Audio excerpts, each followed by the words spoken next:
I watched this grenade come over the wall. It's like, I can see it for a second. It disappeared. I can see it for a second. And it was like time absolutely stood still.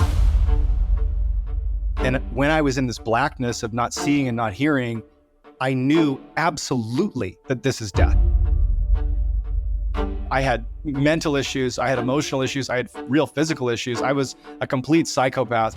And when I got out, I thought social media and content creation was just kind of fascinating. How did you decide that was a worthy way to spend your life? If you create the right thing at the right time, it's like a lottery ticket and it goes viral, and then it's your chance at that point to capitalize in whatever way you want to. So I was obsessed with it. So despite the many failures over the course of probably 6 months or so, maybe a year of just like awful cringe videos that went nowhere, on a whim, I was like, you know what? I'm just gonna shoot a quick video, and I leave my phone in the room for a couple hours, come back, and I couldn't even open my phone. And it had over 5 million views in a matter of a few hours. So you built this empire quickly. I went into this feverish, like constantly telling stories on TikTok, 3 a day for 30 days, and then was up to like 7 million subscribers on TikTok, and then shifted to YouTube, and here we are. What's one thing you can teach me to make me a better storyteller? It's something that people love and hate. If you're gonna tell a story, I feel like I can rule the world. I know I could be what I want to. I put my all in it like no days off on the road. Shaan, have you ever seen the MrBallen channel before? Like, I asked you if he should come on.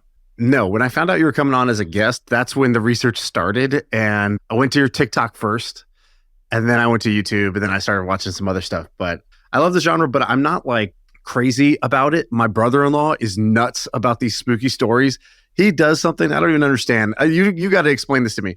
There's apparently a YouTube channel that takes spooky stories from Reddit and then reads it like text to speech, like robotic text to speech. And he'll listen to this thing for like 2 hours straight. I can't believe that he does this. But when I saw that, I was like, oh, that's like people who are far on the deep end of loving this type of content. I've definitely have done, like on a Saturday where I've got to do chores or something like that and run errands. I've done a 6 to 8 hour marathon of MrBallen. What's your consumption rate on your channel right now? Is it just through the roof? that's a Nick question. So Nick does everything with the exception of telling the stories on camera. I'm like completely out of the loop with virtually everything else. I sit down and tell stories, and Nick is the guy for literally every other question in terms of like growth of the channel, like metrics. That's Nick. That's Nick's wheelhouse. Dude, that's nirvana for content. Oh, right? dude. Where you can just sit down, you just record, and then you disappear and everything else happens magically. Yeah. That is every content creator wants that. I mean, we'll get to this, but he came in when I didn't know how to like grow my channel beyond just me. And like, I was so burned out. Nick came in when it was me, and I think I had an editor and maybe like a topic finder. And that was like overwhelming for me. You know, it's like I was deleting all emails that came in, people trying to like do business with me. I just delete everything. So I had no idea how to like figure out if it was good or not. And Nick came in and was like, yo, dude, I'll help you. And he grew the business. How big were you when that happened? We were like significant on YouTube, but I personally was at a place where just jumping in. I mean, it took me about 26 hours, give or take, to make one video in the first 6 months I was on YouTube. And I was doing anywhere from 3 to 5 videos a week. And at the same time, you know, I'm married, I have 3 young kids. I completely was negligent in all duties besides content. My wife is a saint and picked up everything else. But I was doing, you know, I mean, do the math, 27, like over 100 hours of just constant grinding, like at all hours. And so even though the channel was, you know, in the millions and we were, you know, by all accounts had like made it as a YouTube channel, I was so close to being like, dude, this ain't worth it. Like, I'm in my 30s, I got a family, like I've done well for myself, but this is like the worst thing ever. And it was around that time that I'm like, maybe all those people that are emailing me, maybe they can offer something that will help me like grow. Cause I swear to God, I was just mass deleting emails because it was so stressful. Like people that were like trying to pitch me, and I saw an email come through that was like, you know, fellow combat veteran here to help. And I had like, I'm a military guy, and I'm immediately like, okay, this guy I could talk to. I don't know who he is. I don't know what he means by help. But I opened his email and he's like, yeah, you know, I'm a day-to-day manager with Mr. Beast. I have experience in traditional talent. You know, I'm not looking to sign you, not looking to really do anything, but I just saw, you know, you're a vet. It's rare in the space and I'd be happy to help. And it's like, I immediately hit him up and I'm like, I don't know you, but my life's falling apart here, man. Like I got all this great stuff happening with YouTube, but I can't manage it. Like I'm losing my mind. And so that began what turned out to be the reason that the Mr. Ballen thing did not fade into obscurity. I mean, I'm a great storyteller, but I cannot grow a business. I couldn't have done this longer than like literally that month. I remember talking to my wife and being like, I just don't know if this is worth it. But Nick came in and I handed the reins of virtually everything over to Nick, and he scaled the company. We have like 50 plus employees now. We got a slate of shows. I show up to the studio and just somebody else hits record and I just tell stories and I leave because of Nick. The thing too, Johnny, it's like every creator on the planet, it's like you start it all by yourself. Everything lives and dies on their shoulders. And so even just letting someone in to tweak a title or give advice on a thumbnail is just like the highest level of anxiety that creators can have too. Did he say that you were working with Mr. Beast before that? Yeah. So I got hired to be the right hand for the CEO over at Night Media. And so Reed was Jimmy's, main manager, and I got recruited to go be Jimmy's number 2 or Reed's number 2. And I was running day to day with Mr. Beast. So, and before that, I had no clue about anything on YouTube. So I was like learning everything from the Michael Jordan of YouTube. And then I was applying it in real time in real practice. And before that, I was in law school, became a lawyer, did a military stint. So Nick also, when he got out of the military, so he does 90 combat missions in Iraq as an open turret gunner. So I don't know if you're familiar with this. Nowadays, when you're overseas, you're in an enclosed, bomb-proof like MRAP, this huge up-armored 60,000-ton vehicle with literally a remote-controlled gun that has a screen in front of you. That's how they do it now. Nick was in Iraq when it's an open turret. Like it's just you hanging it out there, and the turret gunners are the number one target, like as you're rolling through on patrol. So Nick is doing this extremely dangerous mission set, comes back from Iraq, gets out of the military, goes to law school, which is a whole thing.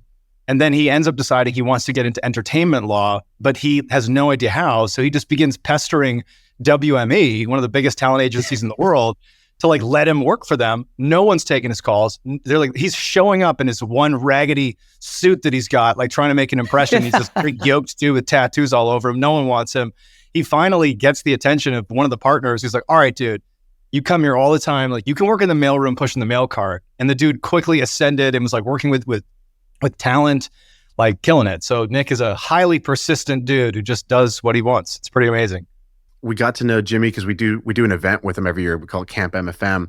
And I would say the first year we met him, his crew was a lot of like his friends or like his cousin, and like and that's great because you get like high loyalty and like camaraderie and all that. But the operations were obviously like busting at the seams because he's growing so fast, and every single person there has never done anything like this before. And for a lot of them, never done anything before. It's like you're all 23, you're all 24. Everybody was so young. We went back this year, and his right-hand man, Shaan, is this guy who's like... Shaan Hendricks. Sounds like... It reminds of you already, Nick. I think he is ex-military as well. He was just like super operational, just an adult in the room, and just had this like grind mindset. And like you, isn't like enamored by the idea of Mr. Beast. It's not like... Isn't trying to be a part of the cool scene, sees it as an operation that needs to be run well. And you could just tell his whole life got better by surrounding himself with more people like that. Sam, I don't know if I ever told you the story, but for one of our companies, we hired an ex-military guy to be like our kind of like head of customer service or something like that. It was like it was a remote job he could do at home. I think he had like a leg injury, so this was like a good thing for him. And this guy transformed our entire business. Like first he started in customer service, but he would just notice everything is broken because it's a Shaan company if everything is broken.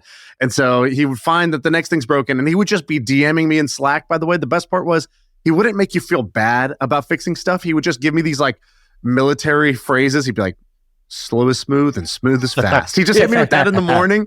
And then I would be like, I don't really know where that applies, but I think it applies to everything in my life now. And he was like my guiding, mentor, basically, from the customer service department. It was amazing. Well, I think John went on Chris Williamson's pod, and he told the story where I think a grenade exploded near you and you almost died, and it was a really bad situation. And you're like, it was kind of cool though, because I saw tens of millions of dollars worth of elite training go into play because when I got hurt, my guys like did exactly what they were supposed to do. And it was like clockwork where you're like, it's so cool. I can actually see all of this actually happening. And I guess, I mean, with a lot of the military guys, it seems that goes into play with business, particularly when they're like, Dude, I'm used to grenades. This shit's easy. Yeah, it's true. A grenade basically landed between myself and a few of my other teammates. It detonates. One of the things that happens in my limited experience in combat is you can get shot several times. You don't just immediately collapse to the ground unless it's like a headshot or something. You can get shot and become a superhuman for like 30 seconds. It's one of the most bizarre things.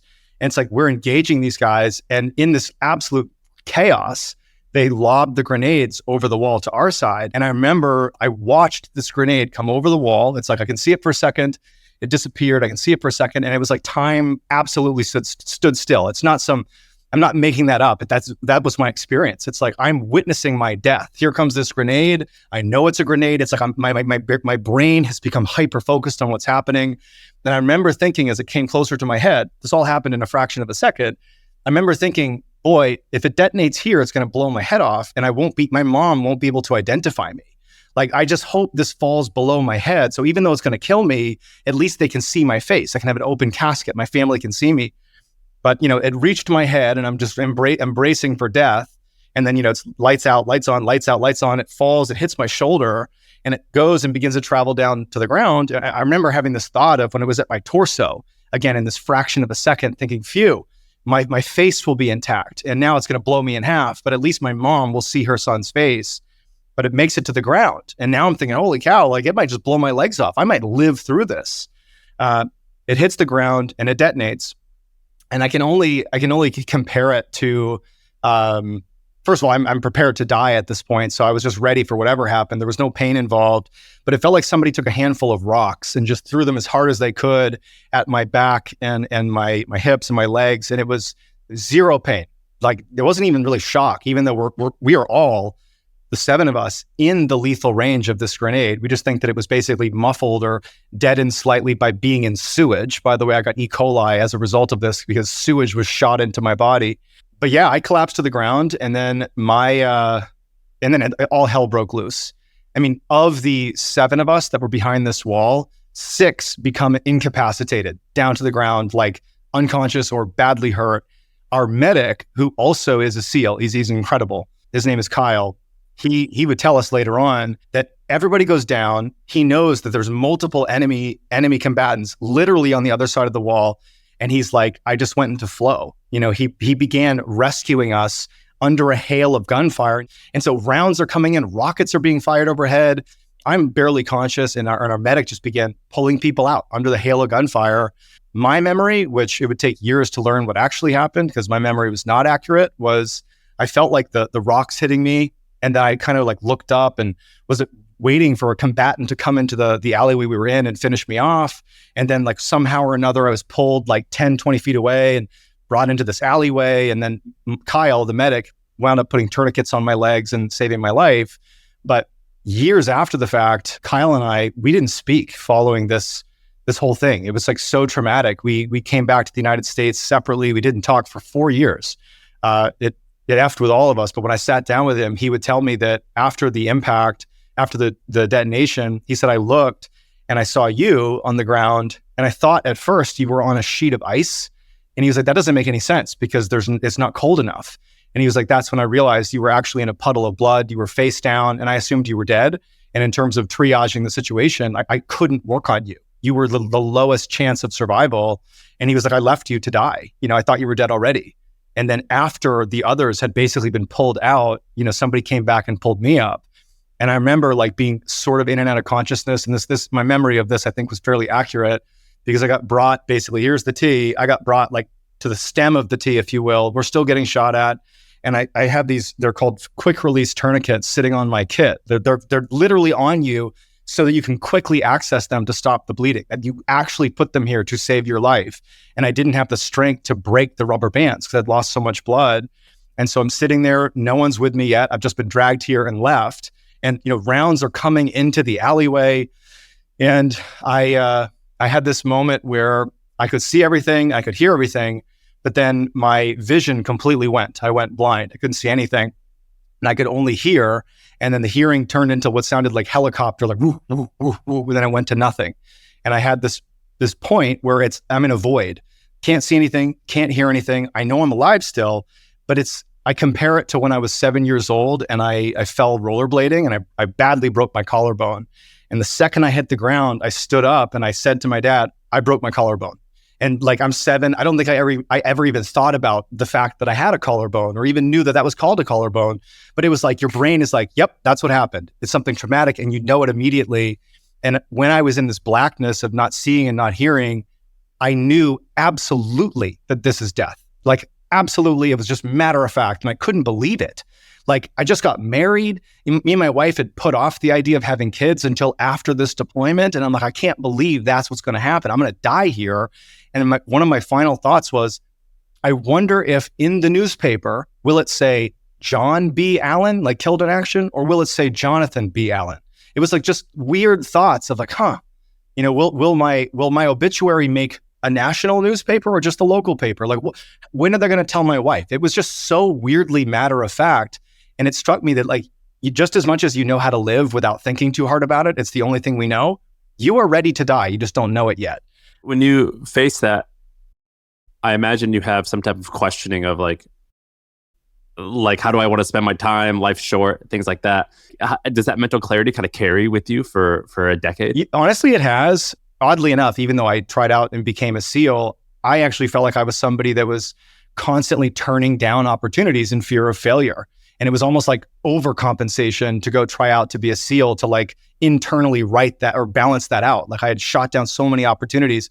But after this near-death experience, it's like anytime there's an opportunity, no matter how big, no matter how scary, no matter the opportunity to fail, I do actively think about the fact that like, bro, you're going to die. And it's going to happen, and it's going to be matter of fact, and it's going to feel like, holy shit, I can't believe I'm dying. And that's it. That's the end.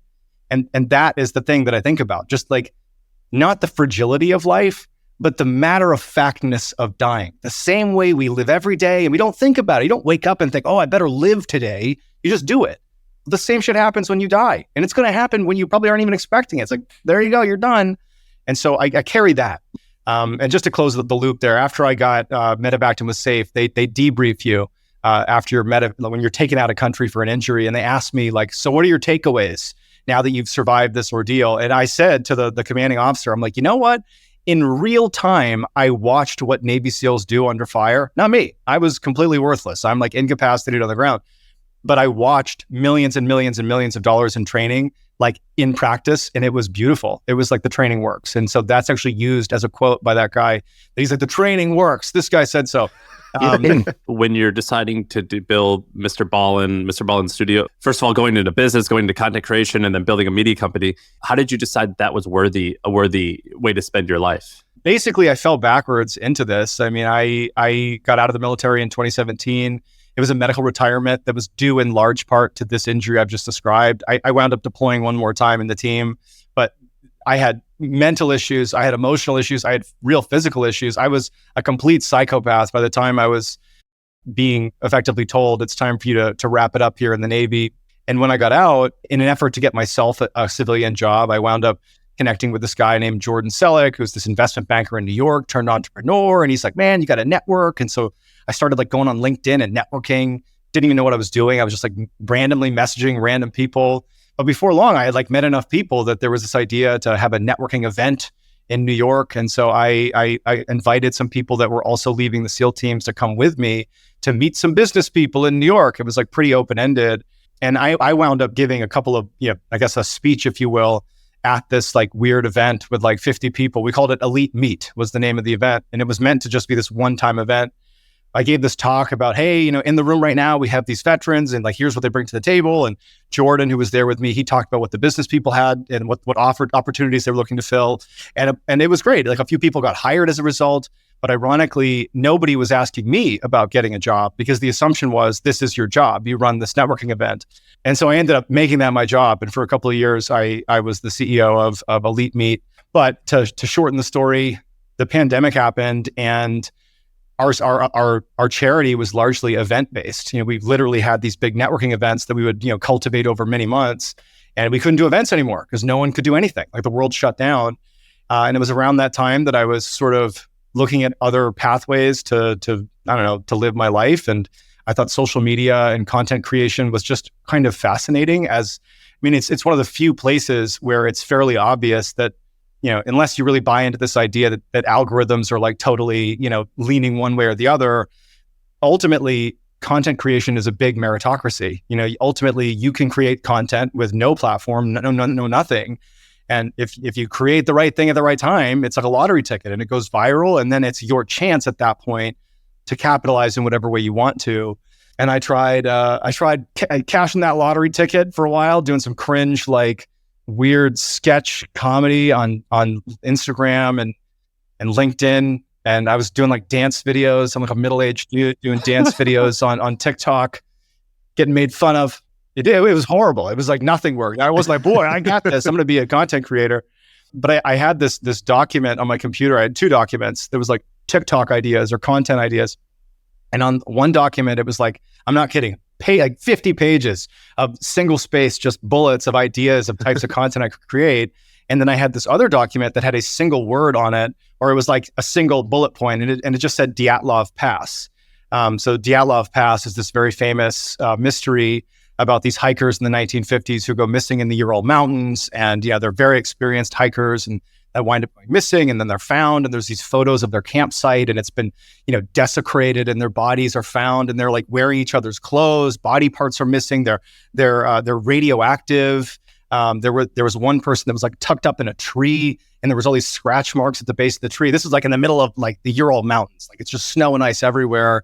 And that same night, like there was a Soviet military movement happening, and one of the people who was in charge, who had no idea about these missing hikers, made a report that he had never made before that happened to coincide with the same time these hikers went missing, where he said, I see these lights that are basically coming up and down and flashing over this section of the mountain, like pretty far away from our position. And that this guy was trying to find out, is there another military movement happening, or is another country invading us?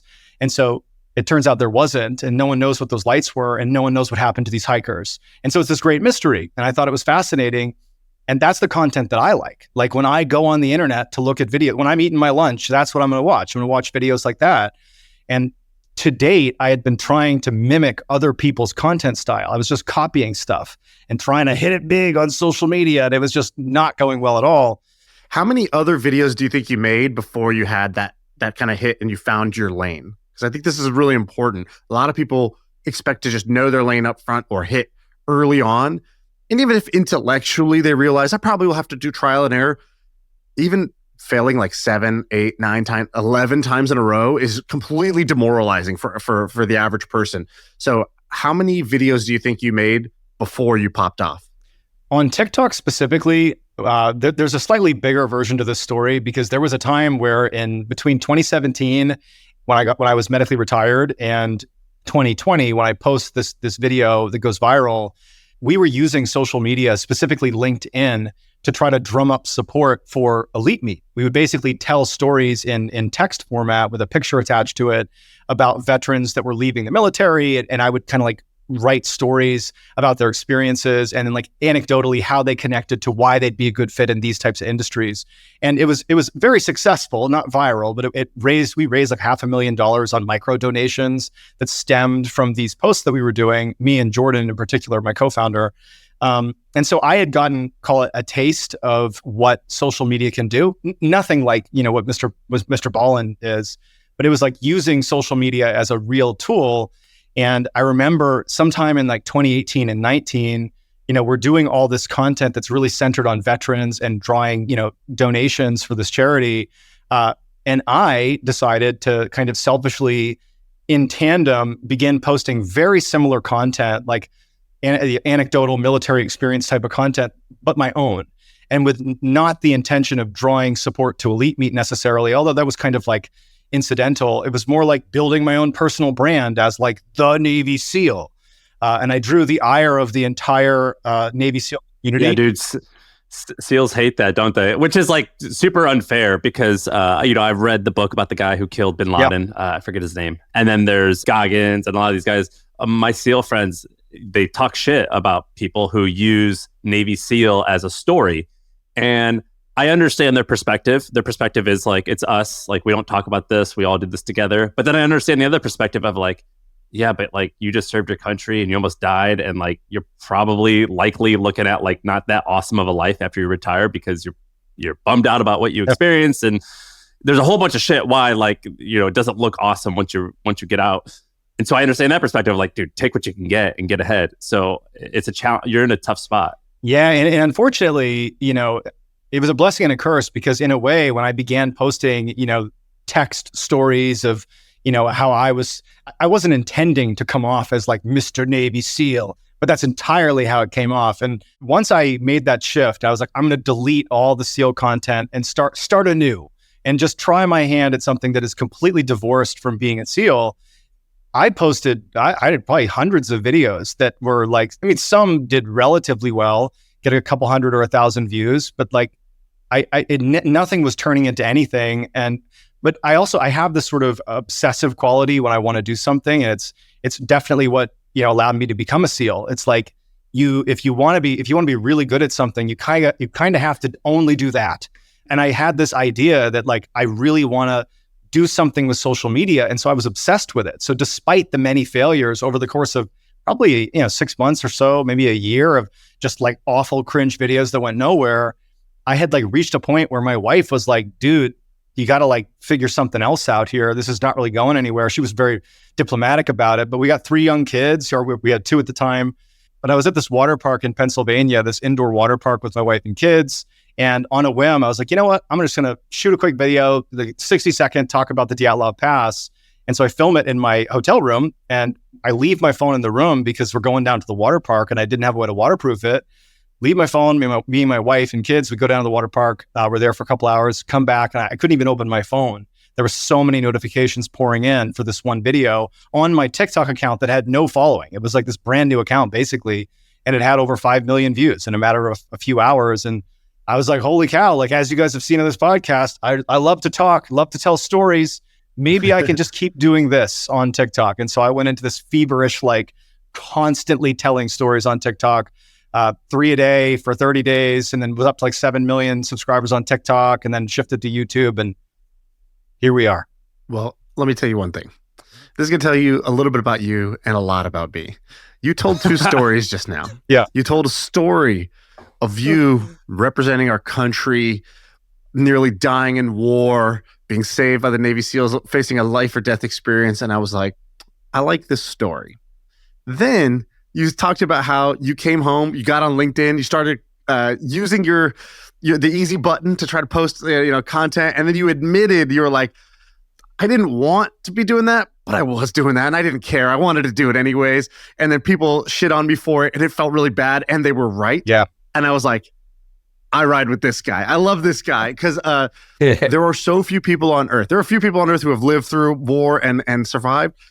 There might be even fewer people who can look at their actions and say, yeah, I don't think, and not give themselves the benefit of the doubt, right? Everybody gives themselves the benefit of the doubt. Everyone gives themselves the charitable interpretation. I really love how honest you were about what you were doing and how that might have been like something that you're not proud of how you did it, and how you ultimately where it landed you, which was like through doing that, you're like, all right, I want to do storytelling, social media, maybe.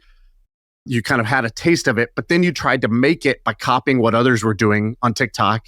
And only when you did the thing that was like the intersection of like, what you're good at and what the world is interested in, you found that authentic point where now, there's nobody else doing what you were doing, or very few people were doing what you were doing there. So I think there's a lot to learn from that. How big is your guys' company now? I know you have 40 people, and you're like, just what do you have, 8-9 million on YouTube, and then 3 million on Facebook, and I don't even know how much on TikTok now. A shitload. With the MrBallen Foundation and 1099 contractors that end up rolling up into W-2s, we're almost around 55. And then I would say fan wise, he's got 9+ million on YouTube, 8+ million on TikTok, 3.5 on Facebook, Snapchat, you name it. So I think, and then you have the podcast, which does 8 figures in downloads a month. And so, I mean, I would say the range is about 25 million in fans, just for the Strange, Dark, Mysterious. God damn. So you built this empire quickly. And, when I do these podcasts, I wake up and I think, all right, what am I excited to talk about and learn about genuinely? What am I actually selfishly interested in? Because that's what makes for the best podcast, honestly, because that's the conversation I really want to have. And the one thing I wanted to learn from you was like, you built this media company and you do these kind of like strange, dark, and mysterious stories. I don't do those stories. I'm not necessarily trying to build a media company, but there was one thing you said that really stood out to me when I was kind of going down the rabbit hole. And it's around, what is the mindset that's helped you become successful that I could take, even if I'm trying to do something completely different, right? How can I learn from you guys? How can I learn from a SEAL and the mindset that it took to be successful there, that it took to be successful with your media company that I might use elsewhere? And you said something that was great. You were on our buddy Chris's podcast, and you said, he was asking you about, being in a rut, or how do you not get stuck? And you said, one thing I'm good at is if I find something, I have a basic outline of what I want to do.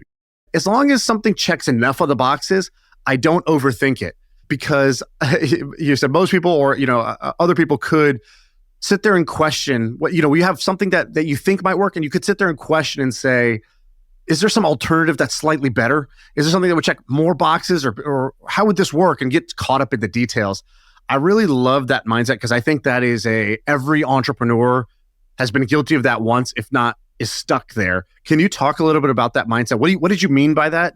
And any maybe examples of how you approach that? Sure. So, to be clear, definitely in terms of getting the business to 55 employees with a slate of shows, that wasn't me. I might be the face of it, but Nick is absolutely the architect and the guy who runs the business. But just relative to my role in this company, yeah, I think that what I was getting at with Chris Williamson was this idea that, we are inundated, like anybody online, are inundated oftentimes with these pretty tropish messages, like, you just gotta outwork the competition, you just gotta grind, like hustle culture. Like it's this whole idea of just get out there and just do stuff. And it's like, but what do I do is oftentimes the unspoken question of most people listening. It's like, I get it. Like, I need to work really hard. I need to care a lot about what I'm doing. People get that. But where a lot of people stumble, from my perspective, is just, it sounds corny, but taking action. But the idea is there are so many things that anybody at any time could pursue, whether it's career, relationship, hobby, you name it. There's an infinite number of things in some ways that you could do. And people are like, well, what's the ROI if I do this, whatever it is? And I don't think that I set out to be this way out of strategy. I think it's just who I am, which is if it's good enough, just start doing it. And so for me, I had this idea, and so I have a baseline of things I care about. I want something to be hard enough that if I do it, I'll feel really proud of doing that thing. If it's easy, it's not going to make me excited at the end. It needs to be a challenge. So something that's hard, something that comes with some level of this is going to sound vain, but I think we're all pretty human here. Some level of recognition for doing the thing. It's not the reason you do it, but you do want people to be aware that you struggled and built this thing, you did this thing, you own this thing, whatever it is. So it's has to be hard, has to have some level of people being aware. This is, again, my baseline. People being aware of me accomplishing it. And then also, I want to have some level of enjoyment doing it. The Navy SEAL teams are a good example of one of those things that check those boxes for me. Prior to trying out for the SEAL teams, I had sort of got my act together and managed to graduate college. There was a time where I definitely was not on that path. My mom wrote my college essay to the college that accepted me. My grades were so bad, but the essay was so good. She's a professional writer, that the college actually contacted me and was like, your grades are not enough, but boy, that essay, you're in the door, buddy. And I immediately got in all this trouble. I was on this path to flunking out of college and being that guy that totally peaked in high school. But when I was back home in Quincy, Massachusetts, just south of Boston, Mass, I was in my mom's basement after basically flunking out of school and getting in trouble. I wound up realizing that, hey, if you want to graduate college, you got to do it yourself. You need to own your fuck up and go to school and do it. And so I managed to graduate. I took some local classes, went back to the old university. I graduated, I got my degree, but I had no idea what I wanted to do after college, none. I majored in philosophy with a minor in English because there was no pre-law degree, because I sort of convinced myself that maybe I'll be a lawyer. I was like, well, what am I going to do? And I had this feeling of well, man, it was really cool to like pick myself up by the bootstraps and like graduate on my own strength here. And I began looking for opportunities to kind of continue doing stuff like that. And that's where I kind of developed this mindset of look for things that are hard, look for things that come with some level of recognition and things that I might enjoy doing. And I found the SEAL teams. It's like I had always been kind of enamored with the military. A lot of my classmates in high school, they after high school joined the Marines and went off to fight in the wars. And I actually always sort of felt a little bit guilty that I went to college on my mom's essay and pissed it all away. And yeah, I graduated, but I always had this sort of like deep down guilt that I didn't, volunteer at the time that many of my friends did. And so I kind of idolized them. I also looked at the SEAL teams as being this thing that like just about anybody, within reason can try out for the SEAL teams. It's not something that requires a whole lot to get in the door. I'm generalizing, but it is relatively easy to try out, but it is exceptionally hard to graduate. And so perfect. It's got this incredible challenge. And then if you become a SEAL, well, guess what? No one's going to be like, yeah, but John screwed up in college. And it just felt like, wow, like that checks every box for me. And I went that way and I became a SEAL. And then, after the military, I still had that kind of mindset of looking for things that I wanted to do that would be hard, some level of recognition and enjoy and have some enjoyment. And I thought social media was it. It just felt like a big challenge, to like get noticed by the world. I know that, like, I think your father is a big shot journalist from the Boston Globe, I think, and your mom and sister are as well. Were you motivated by like just creating cool shit, or were you motivated at all by money? Because I mean, there's this phrase like king or rich. So it's like, do you want to be like famous? Do you want to be like famous, or do you want to be rich? I mean, to be honest, like for example, when I was trying really hard, post deleting all the SEAL stuff, like when I was trying to like find something on TikTok between dancing and cringe stuff I was doing, I don't think I necessarily had an exact goal in mind because I truthfully didn't know where it was going to take me. I had low expectations. I think that I looked at it because I was 30 at the time. I'm not like an 18-year-old. I'm not throwing shade on 18-year-olds, but when I was 18, if I was doing social media, it was for fame. Like be cool, like be the cool guy. But when I was doing it, I actually was mostly probably leaning towards money in terms of make this a livelihood. I have kids, I'm married, like this would be a really fun way to make a living. But I definitely did not have the thought that this will be an empire worth millions of dollars. I was thinking like, boy, wouldn't it be great if this supplemented my income, And then only when, this really frankly blew up, I was somewhere in between recognition and money in the sense that I clearly saw, this is when Nick comes into the picture and I'm like about to give it all up and we end up kind of like sinking and we're like, okay, we're going to build this thing. It was more like the fun of the challenge, which includes if you're successful, you can be famous. If you're successful, you can make lots of money. You can have generational wealth. But for me, like more than anything, it was this idea that like, I want to do something that's really fucking hard to do. I would say of all the baseline elements I gave you, those are the things I'm most drawn to oftentimes. And so that is the thing. If it was easy at a certain point to be Mr. Ballen and grow in notoriety and make more money, I wouldn't be interested in doing it. Those are byproducts of the challenge that I often seek. Shaan, whenever I hang out with guys like these guys, these ex-military guys, I feel inspired. I also feel super fucking soft. do you feel that same way? Like, dude, that's not just with military guys. I feel that with the average guys. This is, of course, yes, I feel that way. Well, I like what he said about like having a highest order bit, like the orienting function. Like, what is your true north? And his true north is basically like, it sounds like you're like looking for giant mountains to go climb, like summit. You're like, what's the hard thing that I would feel proud of myself if I did? And then I know other people would be proud and respect me too if they did it. And as a byproduct of doing the hard thing, I'm sure there's rewards. Yes. And John's always been like that. Yeah, exactly. And it sounds like the SEALs like that. Conquering social media, although it sounds goofy like TikTok or whatever, is one of the most competitive merit-based things you could go compete in. What's a race that 1 billion people are competing in? That's one of the few. And so like, Sam, what's your version of that? What's the highest order, the orienting thing when you decide what are you going to devote your time and your talents to? Do you know? I mean, mine's empty. It's still empty, it was just like money to provide for my family. But once you get past that, like, it is quite, you're empty when you don't have that. And I'm still oftentimes, I'm like, I need this, I need direction. And so that's why when I hear these guys, I'm like, I feel a sense of envy a bit that they have a direction, but I feel a slightly directionless. Do you? At the beginning, it was like, prove myself, early 20s. Then like late 20s was like, yo, I'd like to have like $1 million in the bank. Like some money became like the thing. Let me get to $1 million, 10 million. And the richer person I met, I would be like, oh yeah, I need that much money. And then early 30s, popping out kids, I realized I went to lifestyle. I was like, oh, actually, it's a certain amount of money, but actually I don't want more money with more stress and time. I want like the maximum amount of time, least amount of stress, but still be able to do whatever the hell I want. So enough money to do that. So that was what I would call lifestyle. And now I'm 36, and in the last year, I've basically shifted that north again. And by the way, I don't think it's bad to shift your north. I think you have seasons of life and chapters of life, and you should. They're all not all the same. Like having a lot of fun was really important in college for me. That was the true north. Right now, it's basically enjoyment. So what I'm trying to do is figure out what is the most me thing I could do. Like you were saying, these are the stories I'm interested in, and you come from a background. I think your parents were like storytellers, and it's probably something you learned through osmosis.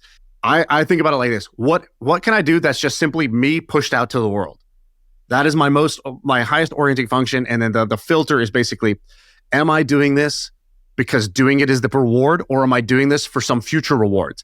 And most of my life, I did things for future rewards. I went to college so I could get a good job, and I got a good job so that I could make some money, and I got some money so that I could buy this thing. Everything was this future payoff. And now I'm like, oh wait, I don't need to do that, Trey. That's a little silly. Why don't I just do things where the act of doing it is the reward? If there happens to be other byproducts in the future, great. But I can't do things that I don't really want to do or kind of suck today because I think they might pay off in the future. I don't do those anymore. This podcast is the best thing I've ever done. And when I started it, I was basically like, I'm going to lose. I wrote down in my plan, this should lose about $10,000 to $20,000 a year. I'm comfortable with that. So it's like the only like not only just won't make me rich, I planned for it to make me slightly poorer every year doing it. And ironically, this is the thing that's done the best. It's been the most successful of all the projects, and I'm willing to do it forever. This is the only thing I do that I'm not looking to exit, right? Like I'm not looking to sell this and like, then I'll be able to relax and retire. It's like, no, I kind of want to keep doing the pod. You'd have to pay me to stop.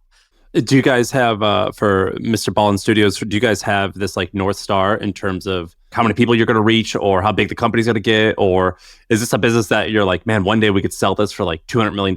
Yeah. What do you label the top of the mountain? Or like, what's the height of the mountain you're trying to climb here? The North Star, I would say, for the company, as far as, being a manager, it's always what's your client's North Star. That's your North Star. And then as CEO, it's still that, but it's what's John and I's North Star from the studio, his vision, and I implement and execute. Well, that's the noble sounding thing. John, what's the dirty, selfish, ego-driven goal you have? Yeah, like surely you guys are sit down and you're like, man, I think in 5 years we could do $100 million in revenue. Yeah, or dude, like, is there... my New Year's resolution is to build healthy habits. But there's the dirty, selfish goal of like, I want to take my shirt off and see some abs, baby. Like, come on, I won't say that, but like that's part of it for sure. So I will say that before all of this happened, before I was in college, I always aspired to be. I played baseball growing up, not like at a very high level. I played through high school, but I was like really good in my hometown. At one point, I really believed that I could potentially play for the Boston Red Sox. That's like my favorite team, and So now you want to own them. I don't think that is, in terms of a selfish goal. Yeah, like that would be the thing. I would want to own a piece of the Red Sox. But actually, I was going to an analogy, and then I was going to double back to that. When that dream was shattered, sometime I remember my senior year of high school, I just like said it out loud. I'm like, yeah, I'm probably not going to play for the Boston Red Sox. And I was like, oh, fuck, like that's true. Like I'm not. Like the dream is over. But I always just like thought about like that was the dream, that was my childhood dream, like pitch for the Boston Red Sox. That was it. And so now, like that we're at this place, Ballen Studios is at this place where, when he's talking about recruiting the best storytellers in the world, it's actually a little bit different than recruiting. I look at us, and this is my take my shirt off, show you the truth. I look at us as like, I'll put it this way: if you're a baseball player, you're an amateur baseball player like I was, you don't aspire to be the best independent baseball player in the world. That you're going to be by yourself, just being the best. You want to play for the fucking Boston Red Sox or the Yankees or whatever it is you want to play for. Like that's the goal. Like that's the peak of baseball, is playing for one of those teams. For me, the Red Sox. And so I love this idea of like thinking about that dream I had and kind of angling it so it's applicable to storytellers, where there really isn't like a really prominent, like, that's where the fucking storytellers go. Like, that's the place. That's the stamp of approval. That is the ultimate place. If you're a storyteller in some capacity, if you are under the Ballen Studios umbrella, boom, you've made it. Like, that's the equivalent. I want us to be that. I want to be the Boston Red Sox equivalent for storytellers. And so I don't know how we're going to get there, but I want that level of prestige assigned to Ballen Studios relative to storytellers. And then with that, I want to own a fucking piece of the Red Sox. That's a great goal. All right, so give me something I can use today. Meaning, you're a great storyteller. You're trying to build the team of the greatest storytellers. Teach me something that will make me a better storyteller today. What's one thing you could teach me to make me a better storyteller? It's something that people love and hate that tune into my content. This is like, it's kind of a polarizing thing. But one of the things that I'll do when I'm telling a story, if it's not my own, if it's somebody else's story, which is like 99% of the stories I've done, is I don't just resuscitate the facts of the story. And with a very incredible team of people, it's not just me anymore, we will like inhabit that story. I have scripts that sit next to me, but like, as my producer who's right over here will attest to, I'm not reading the script. It's a matter of producing a script that I can then like become a part of. I will begin espousing what people are thinking or what people could have been thinking or what could have been said in certain situations that I have no way of knowing. But I am so committed to telling that story that I have learned it both outside as much as I can inside, so that when you're hearing it, it would almost be like it was my story. Like the level of commitment, if you're going to tell a story, own the fucking story. Like enter the story and don't leave until it's done. People that like tell you a story and it sounds like they're just telling something they heard, that's not storytelling. That's just regurgitating something you heard. You want to be a fucking storyteller, inhabit the story, full commitment to the point where you are literally acting out pieces of that story for your audience. Damn, I'm hyped up. Sam. You are the man. Sam, are you feeling what I'm feeling right now? Yeah. John, I once fell in love with this girl in Australia. It's called love. And I fell in love with this girl in Australia, and she was a dancer. She wanted me to come out dancing with her. I said, no, I'm not a dancer. You're a dancer. You do that. I'll watch you over here on the side. She said, no, get over here. And she was like, okay, hand on my hip. And I put my hand on her hip, and she goes, let me stop you right there. I was like, oh, man, I already fucked up. This dancer getting us to move her feet yet. And she goes, if you ever touch someone, touch them with intent. And I feel like that's what you just told me. If you're going to tell a story, tell the story with some intent. You got to touch with intent when you tell these stories. I love that. This woman sounds awesome. She also told me she wanted to never get married and have a man in every port. And I was like, I don't know if that's a figure of speech or just a lifestyle choice. I don't know. I don't really know what's going on, but I think you're a little too adventurous for me. Dude, you guys are awesome. Your team's saying you got to wrap up, and we appreciate y'all. I've really admired you guys from afar. Come on. Yeah. Thank you for having us. This is great. All right. That's the pod. We appreciate y'all. I feel like I can rule the world. I know I could be what I want to. I put my all in it like no days off. On the road, let's travel, never looking back.